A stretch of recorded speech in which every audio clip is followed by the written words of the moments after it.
I found out my husband was cheating. I said nothing. I moved money, found an apartment, hired a lawyer, and then he came home with flowers and said he wanted to start a family. I served him divorce papers the next morning. I want to tell you about the 11 months I spent becoming someone I didn't recognize, and the morning I decided to be myself again. This is not a revenge story. I know the title makes it sound like one, and I understand why you're here, if that's what you came for, but I want to be honest with you from the beginning. What I did was not revenge. Revenge is hot. Revenge is reactive. What I did was something quieter and stranger than that. It was the slow, methodical work of a woman who had absorbed something devastating and decided, with a clarity that still surprises me, that she was going to do this exactly right. Not for his sake. Not even entirely for her own. Just because doing it right was the only version of this she could live with. My name is Simone. I'm 33 years old. I'm an accountant, which will become relevant, patience, and I have been, until very recently, the wife of a man I'll call Nathan. We were married for 5 years, together for 8. I met him at 23, when I was new to the city and new to my career and in the particular state of openness that your mid-20s produce, when everything is still being decided. He was 30, settled, already established in his career, and he had a steadiness about him that my 23-year-old self mistook for depth, which is not the same thing. I know that now. Steadiness and depth are not the same thing, and the difference is what the next 10 years of my life was mostly about learning. We had a good marriage for a while. I want to say that, and mean it, because I've spent enough time in this community to know that the impulse to retroactively ruin the good years is strong and also dishonest. We had fun. We built things. We had friends and routines, and the particular comfortable intimacy of two people who have spent enough time together that silence between them is not empty. I loved him. The version of him I understood, which it turns out was not the complete version, but a version nonetheless that was real in the ways that mattered to me at the time. The problems came in year 4. Not dramatically. I've said this about the beginnings of these things before, in conversations with friends, and I'll say it again. These things never begin dramatically. They begin as weather. A general shift in the atmosphere. Nathan became harder to reach. Not physically, he was home, but in the way that a person can be home and still be somewhere else entirely. Conversations that used to run long started running short. The ease between us, the silence that hadn't been empty, developed a different quality. Not hostile, just absent. I told myself the things you tell yourself. He was stressed at work. We were in a rut, which was normal at 5 years. I could try harder to be present, more interesting, more whatever the vague inadequacy I was performing in my own head suggested I should be more of. I am a person who, when confronted with a problem, instinctively looks for what she could be doing differently, which is either a great quality or a deeply destructive one depending on whether the problem is actually yours to solve. This one wasn't mine. But I spent a long time trying to solve it anyway. The discovery happened on a Thursday evening in October. 18 months into the atmospheric shift, 4 years and 9 months into our marriage. Nathan was in the shower. His phone was on the kitchen counter. It buzzed with a notification, and I glanced at it without intending to, the reflex you develop after years of cohabitation, where you check each other's phones for the time or the weather or to see if that text from the restaurant confirming the reservation has come through. The notification was not from a restaurant. It was a message, just the first line, the preview that appears without unlocking the phone, and it was enough. Not just the content of it, though the content was unambiguous. The name at the top. The name was the thing, because the name was someone I knew, which was a layer of it I wasn't prepared for, and which I will not specify here, because that particular detail belongs to a chapter I've decided not to reopen in public. I looked at the notification for 3 seconds, maybe 4, and then I set the phone back down exactly as I'd found it, and I went to the living room, and I sat on the couch, and I stared at the wall, and I waited for my husband to come out of the shower. He came out. He was normal, easy, unhurried, the version of normal that people perform when they don't know they've been caught. He kissed me on the top of my head on his way to the kitchen, which is a detail that has lived in my body ever since in a way I can't fully dislodge. I said something. He said something back. We had dinner. I don't remember what we ate. What I remember is deciding, somewhere in the space between the kitchen counter and the dinner table, that I was not going to say anything yet. This was not a strategic decision in that moment. It didn't feel like strategy.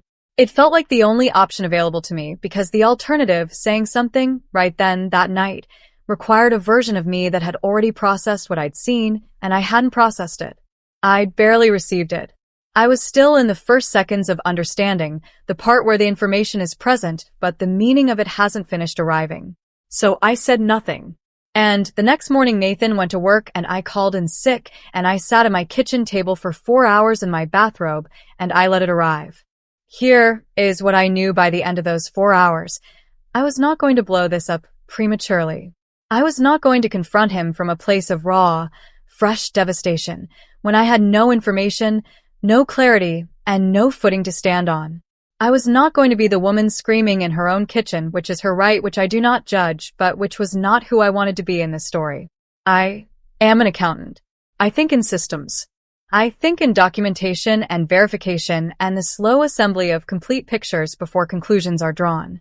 I had spent my professional life learning that the first number you see is almost never the whole number, and that acting on incomplete information is how you end up in situations that are much worse than the situation you were trying to address. I was going to apply this to my marriage the same way I applied it to everything else. I was going to find out exactly what I was dealing with before I did anything at all. The first month was the hardest. Not because of what I was doing. I was doing very little observationally, just watching and noting with the methodical patience of someone who has decided that patience is her primary tool. It was hard because I was doing it while living inside the marriage, sleeping in the same bed, sharing the bathroom, having dinner and watching television, and performing the entire vocabulary of a shared life with a person who didn't know that the terms of that life had fundamentally changed. I became, in those first weeks, a very good actress. Not in the sense of performing happiness. I didn't perform happiness. That would have required a level of dissociation I wasn't capable of. I performed normalcy, which is different. I was quiet in the ways I was sometimes quiet. I was present in the ways I was sometimes present. I gave Nathan nothing to react to, which meant he gave me nothing back, which meant the surface of our life stayed still while underneath it I was collecting information with the focused precision of someone who understands that the quality of what you know determines the quality of what you can do. What did I find? Enough. I'm not going to itemize it here because the specifics belong to legal proceedings that have since concluded, but I'll tell you the shape of it. The relationship had been going on for approximately 14 months by the time I found the notification. There were financial dimensions to it that I won't specify, but that had implications for our shared accounts that my professional background allowed me to identify and document with a thoroughness that my divorce attorney later described as genuinely impressive, and I've been doing this for 20 years. Nathan was not stupid, but he was also not an accountant, and he had done things with money that were traceable if you knew how to trace them, and I knew how to trace them. I opened my own bank account in month 2. Not dramatic, a personal checking account at a different bank than our joint accounts, started with money from my own salary, which had always gone into our joint account, and which I quietly began diverting a portion of. Not all of it, not in a way that would be noticeable, not in a way that crossed legal lines. Just a quiet, steady building of a separate financial foundation, because I was going to need one, and I was going to need it to be solid by the time I needed it. I called a divorce attorney in month 3. Not to file anything, just a consultation, 45 minutes in a law office downtown that I attended during a lunch hour, telling Nathan I had a client meeting. The attorney was a woman named Patricia, 60 years old, the kind of person who has seen everything and whose calm in the face of my situation read as something close to reassurance. She told me what I needed to know. She told me what I should and shouldn't do. She told me that the documentation I'd already assembled was a strong start and that I should keep going. She told me not to move out of the marital home, which I hadn't planned to. She told me not to confront Nathan until I was ready, which was the advice I'd already given myself. I began quietly researching apartments in month 4. Not urgent. The timing wasn't urgent yet, but I wanted to know the landscape. What was available, what I could afford on my own salary, where I wanted to be. I'd lived in this city for 10 years, and I'd lived in our apartment for 5 of them, and I realized doing this research that I had very specific opinions about where I would live next that I'd never had occasion to form before. A top floor, I decided. Lots of light. Clothes enough to work to walk on good days. These were small decisions, trivial in the scheme of what I was navigating, and I noticed that making them gave me something I hadn't had since October, a sense of my own future as a place I was going toward rather than a thing that was happening to me. The 5th and 6th months are the ones I think about most, because they were the ones where I was most tested. Not by Nathan. He remained, infuriatingly, the same. Easy, unhurried, performing the vocabulary of our life with the fluency of someone who had been doing it for 8 years and felt no particular pressure to stop.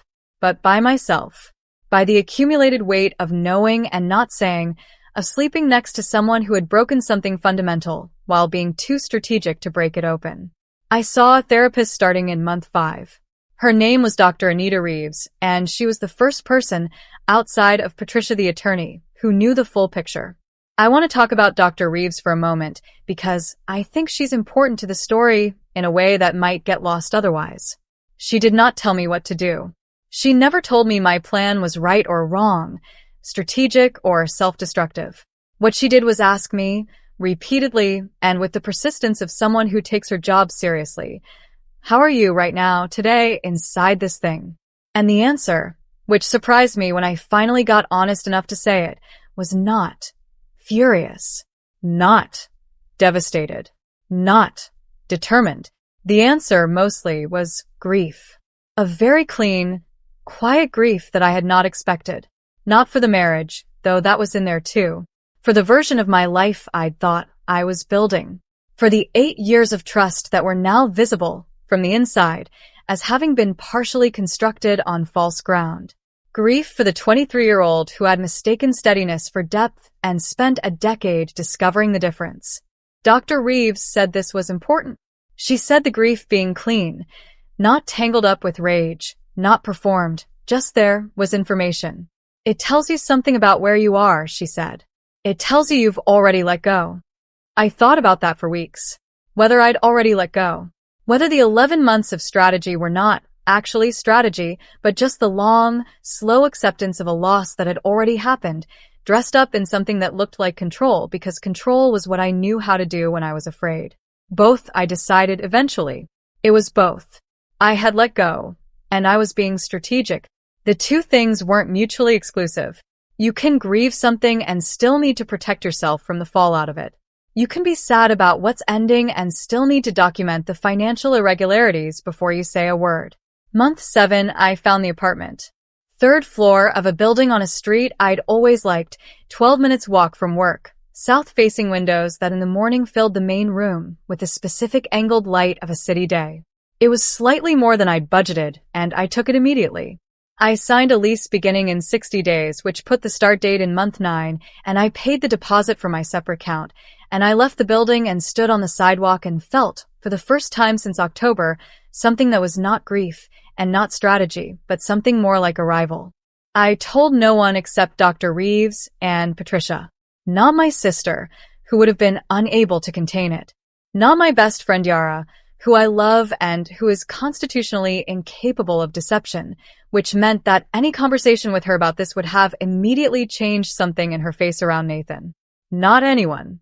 I held it in the small, airtight space of my 2 advisors and my own chest, and I kept it there through month 8 and into month 9, when I moved what I wanted from the apartment, carefully, gradually, nothing dramatic, the slow migration of someone selectively editing their possessions, and set up the new place in the evenings when Nathan thought I was working late. He never noticed what was missing. Not the books I'd moved box by box over 3 weeks. Not the art from a hallway, replaced with careful staging. Not the kitchen things I'd bought with my own money, reclaimed. He came home, night after night, to an apartment that looked like our apartment, because the things he'd chosen for it or cared about were all still there, and the things that were mine were gradually, quietly not. I'm telling you this in such detail because I want you to understand the texture of those months, not as triumph, but as work. Hard, unglamorous, internally isolating work. The face you put on over breakfast. The way you learn to answer, "How was your day?" without being in your day at all. The discipline of not flinching when he touches you. The specific tiredness of someone who is living two lives simultaneously and managing the seam between them with constant, exhausting vigilance. I was tired. I want to say that plainly. The plan was right, I still believe that, but it costs something. 11 months is a long time to hold something that heavy in the quiet, and there were nights in month 8 and 9 when I sat in my new apartment, on the floor because I hadn't bought furniture yet, and I just put my head back against the wall and let myself be tired in a way I couldn't be anywhere else. Month 10, I finalized everything with Patricia. The papers were prepared, reviewed, signed by me and witnessed. The documentation was complete, bank records, phone records, the careful paper trail I'd assembled over almost a year. Patricia reviewed it all and said, "Whenever you're ready." And I said, "Soon." Month 10, I also told Yara. Not because the plan required it, but because I had been carrying this alone for 10 months and Yara had been my best friend for 15 years and I owed her the truth, or I owed myself the truth, which was that I needed someone outside of the two professionals to know me inside this. She came over to the new apartment, which she hadn't seen, and she walked through it and looked at what I'd done. The furniture, the books arranged the way I'd always wanted to arrange them, the south-facing windows full of afternoon light, and she turned to me with an expression that was grief and love and something like awe. "How long have you been here?" she said. "Couple months," I said. She looked at me, and he still doesn't know. He still doesn't know. She sat down on my couch, a couch he'd never sat on, a couch that was entirely mine, and she put her face in her hands for a moment, and then she looked up. "Are you okay? Really?" "I think so," I said. And I meant it, which surprised me, which meant that somewhere in the 10 months I had moved from not okay to something more stable, more grounded, less like someone standing on ice and more like someone standing on something that would hold. I went back to the marital apartment every day, maintained the surface, kept the seam tight. Nathan, in month 10, seemed if anything more relaxed than he'd been in months. Easier in his skin, less distracted.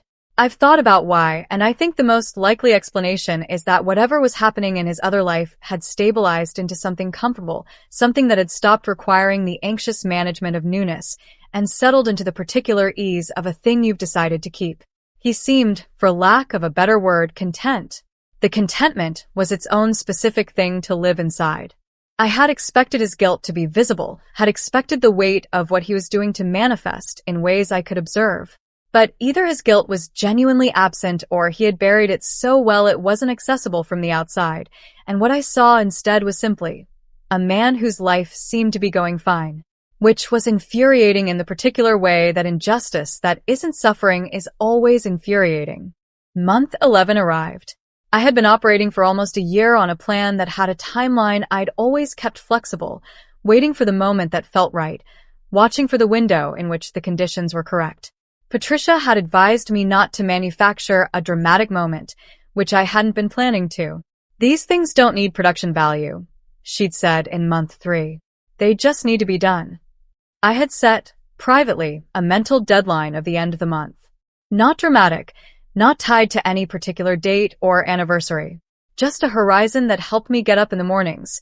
By the end of this month, I told myself, by the end of this month, you're done carrying this. And then Nathan came home on a Tuesday night in October, exactly 1 year, almost to the day, from the Thursday evening in October when his phone had been on the kitchen counter, with flowers and a bottle of wine. He set them on the table and looked at me with the expression of a man who has been, it appeared, thinking. "I've been thinking," he said, which is a sentence I want to say quietly to myself before I get to what came next. I looked at the flowers. Peonies, my favorite. He hadn't remembered my favorite in years. Someone had told him, or he'd noted it somewhere, or some version of care had suddenly reactivated that I hadn't seen since the early years. "I've been feeling like we've lost something," he said. He pulled out a chair and sat across from me at the kitchen table and looked at me with an expression I recognized, with some difficulty and a great deal of distance, as sincerity. Or what passed for it? Like we've been going through the motions and not really, like we're not where we should be. And I've been thinking about what it is, and I think what it is that we keep deferring. Everything important we keep saying later. We'll do it later. I watched his face. "I think we should start a family," he said. I think that's what's been missing. I think we're ready, and I think I've been the one holding back, and I don't want to hold back anymore. He said more than that. He said it with warmth and apparent conviction. He talked about our apartment, our life, the future he was apparently now ready to build with me. He talked about it the way someone talks when they have made a decision and are invested in it landing well, and the flowers were on the table, and the wine was on the table, and the peonies were in the specific October evening light of our kitchen, and I sat across from him, and I listened to all of it. And I felt, I want to be precise here because this is the part people always ask about when I tell this story. I felt very, very still. Not moved. Not tempted. Not devastated or furious, or any of the things you might expect from a woman sitting across from a man proposing a future that he has been, for at least 14 months, actively undermining. I felt still the way you feel still when something has already concluded inside you, and you're watching the external world catch up to the internal one. I felt the particular stillness of a person who is done. I said something. I kept it vague, warm but non-committal, a performance of being touched, of needing to think. He seemed satisfied by this. He opened the wine. We had dinner.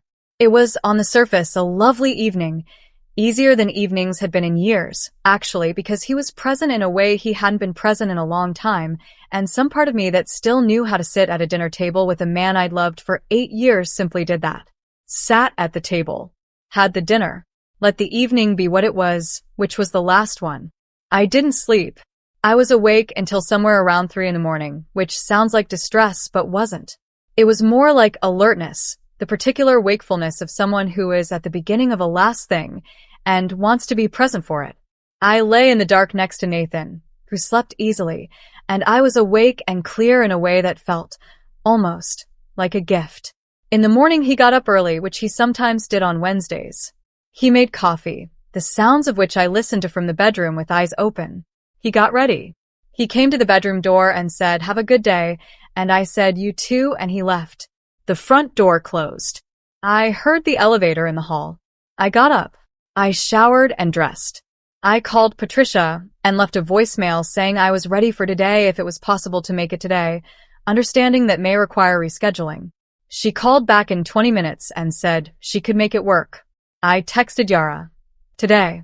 She responded immediately with a single word I won't repeat here, but which conveyed everything. And then I packed a bag, the things I hadn't moved yet, the last layer of my life from this apartment, and I put the divorce papers on the kitchen table with his name on the envelope, and I looked at the kitchen one more time. The peonies were in a glass of water on the counter. They were genuinely beautiful. I have always loved peonies, and he had brought them, and in some version of the world that detail would have meant something.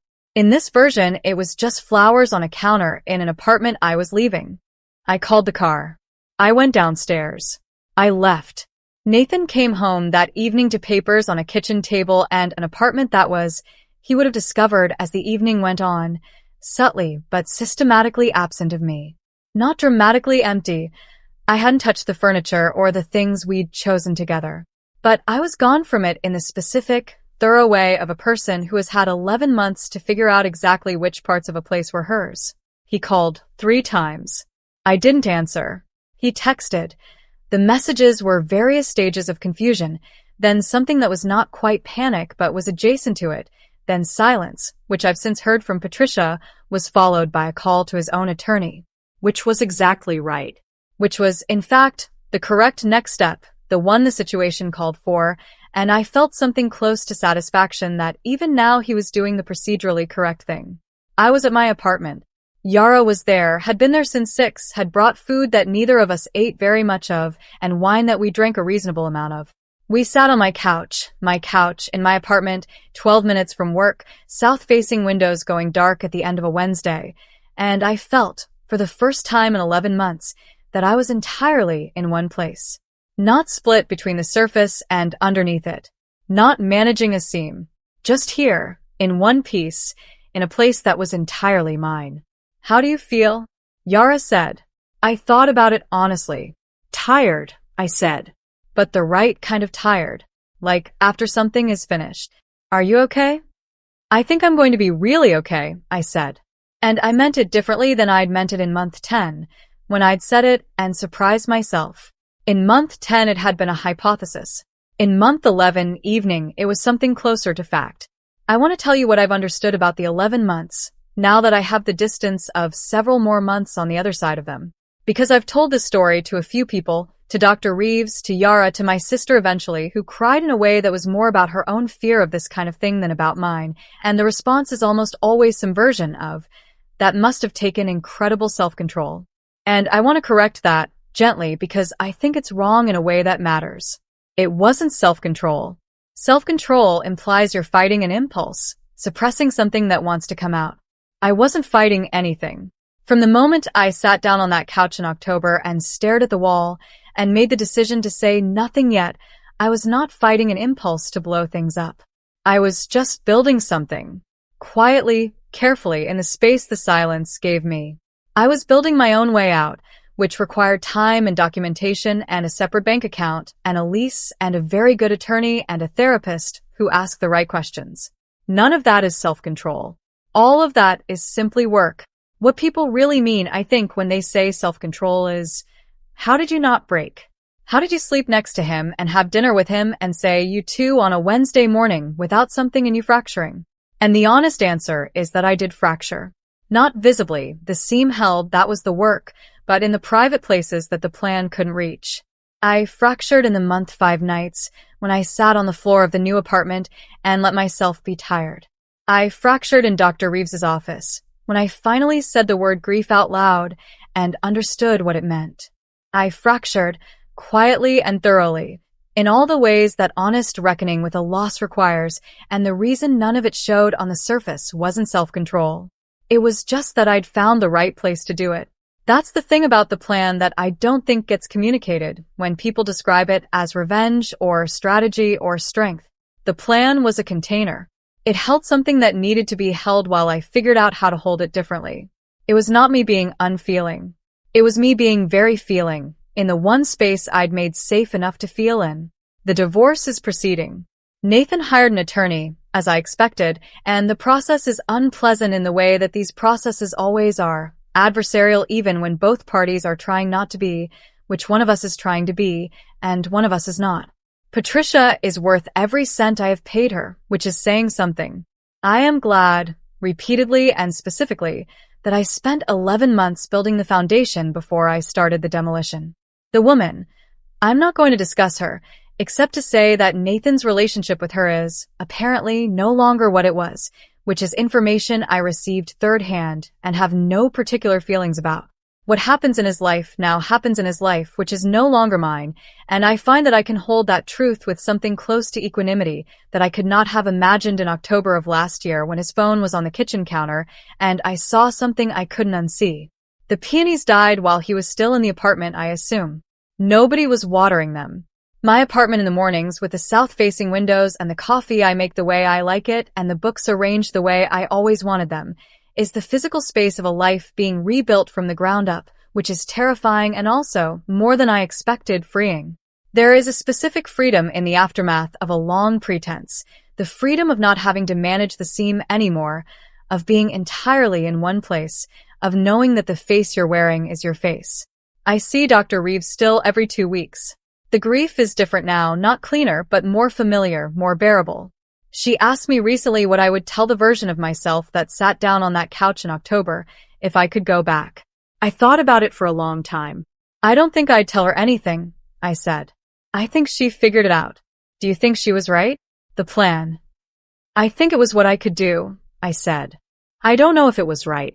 I know it was mine. That's the thing that still feels most true, 11 months out the other side. It was mine. Every decision in it. Every quiet evening, every document, every gradual box of books moved in the evenings when nobody was watching. Mine. Nobody can take that from me and nobody can revise it.